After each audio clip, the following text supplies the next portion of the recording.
میں کسی بھی ڈیموکریسی کے اندر یہ کچھ سوچ بھی نہیں سکتا کہ یہ ایک ملک سے ہو سکتا ہے. کوئی دیتا ہے کسی کو, اچھا اگلی بات, کوئی کسی کو 5 سال 15-20 لاکھ روپیہ دیتا ہے مہینے کی تنخواہ. وہ تنخواہ نہیں مل رہی تھی, وہ کوئی اور چیز مل رہی تھی. اور یہ ہے مسئلہ ان کا مسئلہ یہ ہے کہ جلدی سے کسی طرح گورنمنٹ چلی جائے. پہلے دن سے نہ انہوں نے مجھے تقریر کرنے دی, پہلے دن سے جی گورنمنٹ فیل ہو گئی.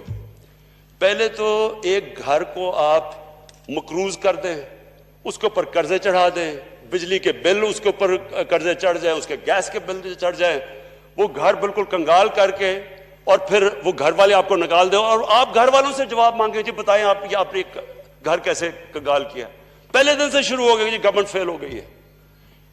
گورنمنٹ جب یہ 10 سال دونوں حکومت کر رہے تھے تب ان کو نہیں پتا چل رہا تھا کہ جب 6 ٹریلین سے ملک کا قرضہ 30 ٹریلین پہ جا رہا تھا تب انہوں نے نہیں کبھی کہا کہ گورنمنٹ فیل ہو رہی ہے, کہ ہم گرانا چاہیے جی گورنمنٹ کو. تب تو اکٹھے ہو جاتے تھے بچانے کے لیے ایک دوسرے کو. ابھی گورنمنٹ کو 20 بھی نہ ہوئے ہیں, پہلے دن سے جی فیل ہو گئی. وہ کبھی وہ کنٹینر پہ سارے چڑھ جاتے ہیں, کبھی کچھ. ان کے اندر کامن کیا ہے؟ کوئی اپنے آپ کو لبرل کہتا ہے, کوئی کہتا ہے دینی ہے, کوئی کچھ ہے. خیر نون لیگ کا تو کچھ بھی ہو سکتا ہے, کبھی جہادی بھی بن جائیں گے, کبھی جہادیوں سے بھی پیسے لے لیں گے, اور کبھی انگلینڈ امریکہ میں لبرل بھی بن جائیں گے. ان کا کوئی دین ایمان تو ہے ہی نہیں. یہ اکٹھے ایک ہی پوائنٹ پہ ہیں. اسپیکر صاحب ان کو ڈر لگا ہوا ہے, ان کو ڈر لگا ہوا ہے. جس طرح ابھی ہمیں دبئی سے چیزیں مل رہی ہیں کہ تنخواہ کیوں مل رہی تھی, ان کو پتا ہے کہ ہمیں چیزیں مل رہی ہیں. ان کو سب کو ڈر لگا ہوا ہے کہ جتنی دیر یہ گورنمنٹ رہے گی ان کے ساری جو چیزیں جو انہوں نے یہ جو قرضہ چڑھایا تھا 30,000 ارب کا, یہ ان کو پتا ہے کہ ہمیں چیزیں مل رہی ہیں.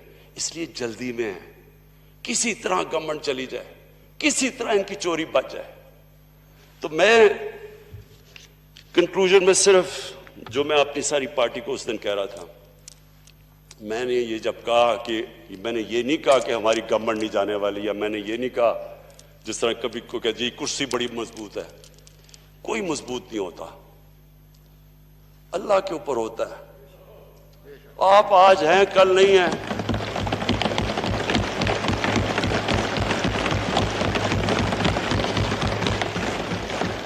اسپیکر صاحب, میں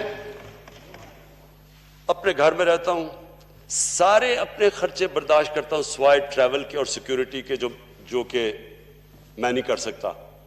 اس کے علاوہ سارے میرے خرچے سب کچھ میں اس لیے کرتا ہوں کہ مجھے کبھی فکر نہ ہو اپنی کرسی چھوڑنے کی. کبھی